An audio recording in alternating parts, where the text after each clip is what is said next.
ചൈനയുടെ military equipment കമ്പനിയുടെ share ആദ്യ ദിവസം ഉയർന്നു പോയെങ്കിൽ ഇപ്പോൾ 2 ദിവസമായി നന്നായി താഴെ പോയി, പ്രത്യേകിച്ച് ഹോങ്കോങ് സ്റ്റോക്ക് മാർക്കറ്റിൽ. പക്ഷേ 60% ഉയർന്നിട്ട് 9% താഴെയല്ലേ, അപ്പോഴും മേളിലല്ലേ.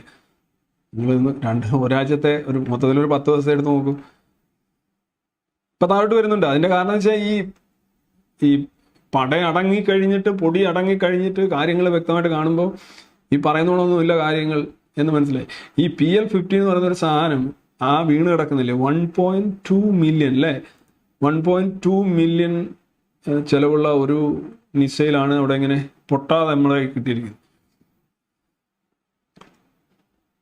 അതിന് 10-12 ലക്ഷം അമേരിക്കൻ ഡോളറാണ് എന്ന് പറയുമ്പോൾ എത്രയായി?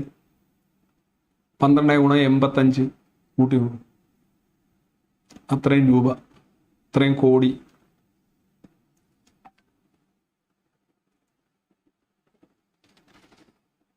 അത് പൊട്ടിയില്ല.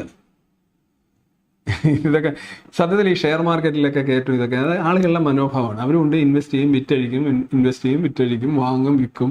ഇതൊക്കെ ഓരോ നോക്കിയിട്ടാണ്. അവർ എക്സ്പെർട്ട് ആവണമെന്നൊന്നുമില്ല, പിന്നെ അവരെല്ലാം യാഥാർത്ഥ്യം കണ്ടുകൊണ്ട് ചെയ്യണമെന്നില്ല. ഇപ്പോൾ തന്നെ ഈ ഒരു ഡീപ് സീക്ക് എന്നും പറഞ്ഞൊരു ചൈനയുടെ ഒരു സാധനം വന്ന ഉടനെ ഇന്റലിൻ്റെ ഓഹരികൾ പൂത്തി, നിങ്ങൾ കണ്ടില്ല? ഒരു ദിവസം കൊണ്ട് എത്രയോ കോടികൾ നഷ്ടപ്പെടും. ദേശാഭിമാനിയൊക്കെ വെച്ചങ്ങ് ആവണത്തുമായിരുന്നു, ഇത്ര കോടി പോയി അമേരിക്കയ്ക്ക്. ഷെയർ മാർക്കറ്റിൽ സ്റ്റോക്ക് ഇടിയുമ്പോഴൊക്കെ ആരുടെ എന്തോ പൈസ കൊള്ളയടിച്ചുകൊണ്ട് പോയെന്നുള്ള രീതിയിലൊക്കെയാണ്. എന്താണെന്ന് അറിയില്ല. അതുപോലെ ഈ സാമ്പത്തിക സാക്ഷരത എന്ന് പറയുന്ന സാധനം ഈ സോഷ്യലിസ്റ്റ് ചിന്തകർക്ക് അന്യമാണ്. എന്താണ് ഷെയർ മാർക്കറ്റിൽ ഇത് കൂടുന്നത്, അതിൻ്റെ പ്രൈസ് എന്താണ്, സമ്പത്ത് എന്താണ് എന്നുള്ളതൊക്കെ വേറൊരു കാര്യം.